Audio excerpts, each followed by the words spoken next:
Friday, I was sitting at my desk after a long week of Excel spreadsheets and accounts payable and emails. I don't know how many of you have to work in an office, and if you were a creative person at any point in your life, I think office work is one of the furthest things from being creative where you can get. So I'm sitting there and I had like 20 minutes left of my shift. I had this overwhelming feeling to do something creative, anything creative. So I ended up taking my little paperclip container, little box of paper clips. If you work in an office, you know the little boxes of paper clips. And I flipped it upside down, turned the box inside out. So the cardboard, the plain cardboard, was on the outside. And I took a Sharpie marker, a black Sharpie marker, and started drawing designs on it. And then I took my highlighters, which of course we all have highlighters in our desk drawers, and I started filling in every one of those little black sections that I had made, like outline, and it looked like stained glass. And then I put it all back together, taped it up so that it was all holding together. And then I threw all the paper clips back inside. And then I put it back on my desk. And I just stared at that. And I'm like, it made me feel so good. That little tiny act of doing art. And then I'm like, if doing something so small made me feel so good, why wasn't I doing it? Why was I not doing art? I really had to stop and think about that. And maybe some of you can relate. So I got thinking, why, if something makes me feel so good and almost inspired, lit up, I mean, it just lifted me out of the mundane and office work. And I am thankful I have a job. And I've had some pretty crappy jobs in my life, and the job I have now is actually pretty good, but still I'm not creative. I am not expressing who I am. Maybe you can relate. Maybe you're in a job that just drains you. So I was thinking about that. Why don't I do art when I get home or be creative? I think there's a lot of factors.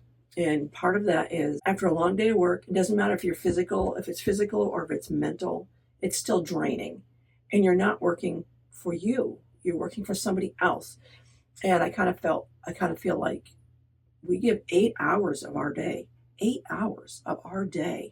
to someone else to get a paycheck. And I feel like those are my best hours I'm giving to someone else. And it's so easy to get into that rut of going to work, feeling tired, making supper, sitting on the couch, not doing anything, and not even break the cycle. I think we have to break the cycle, start regaining some of our creativity. The other thing, we have more than just our jobs on our plate, especially women over 50. Some of us are still raising kids. Some of us are raising our grandkids, but a lot of us are starting to take care of aging parents. Even if it's just mental and emotional support, that's draining. So that bit of maybe mental space that you had after your job is now being taken up by helping support somebody else. And some of us are physically supporting them. How do we start regaining our creativity? Well, one thing I did was I actually, as you can see behind me, claimed an art space. I have pencils and books and ink pens, and because that's what I used to love to do. I dug them out, dusted off the books, rearranged this little space that we have. This is a very small space. So I regained it, put out the stuff that inspires me. Now that I've got a space, I have less of an excuse not to explore my creativity.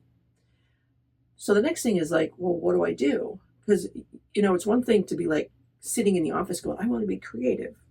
Well, when I actually come in here in the office, in the art studio, or wherever you may be, even if it's a corner of your couch with your knitting bag on the floor next to you, what do we do? How do we know what to start with?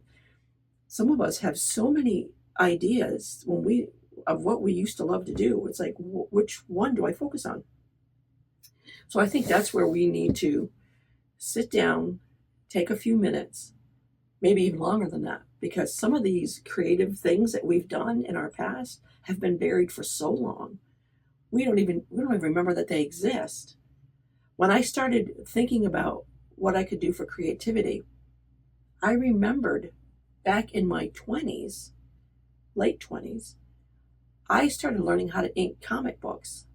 It was thrilling. I was submitting them into comic books, and I was actually getting comments back, handwritten comments on my sample ink pages. Wow, that's like, I forgot all about that part of my life.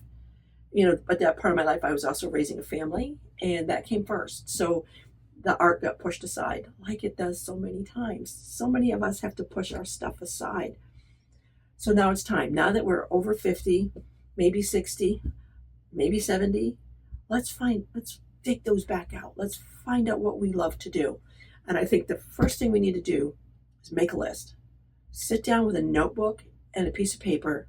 Get yourself a cup of tea or a cup of coffee or whatever you like to drink, and just find a quiet spot and start listing all the things you used to love to do, or maybe what you aspire to do. In the back of my mind, I have wanted to write a graphic novel for years. Have I done it? No. Why not? Because it didn't fit into my schedule. Or I'm like, oh, I'm not good enough to do that. I do not have the talent. But you know what? You can learn. You can learn how to do things. You can learn how to do anything you want to do. If you want to learn how to play the piano, this is the time to do it. Go for it. You can learn how to play the piano. So it's just a matter of starting to do something for yourself. It's time to get that creativity. Let's let that creativity bubble to the surface, because your soul is longing to come out. And anyone who's creative knows that is an outlet that is so rewarding. And it doesn't matter if you plan on making money with it. That has nothing to do with it. It's all about discovering yourself, doing something that makes you feel good. And as long as you like what you're doing, it doesn't matter what anybody else thinks. Let's start by listing your interests. I'll list my interests, and let's meet up here again and see what we have for lists. Maybe we can start working on something that's been in our soul for a long time. All right, my name is Rose. Welcome to my channel.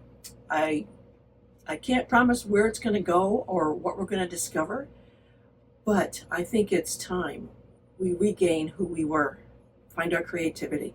And if you want to do that together, that's great. I'll meet you here in the next video. Thank you.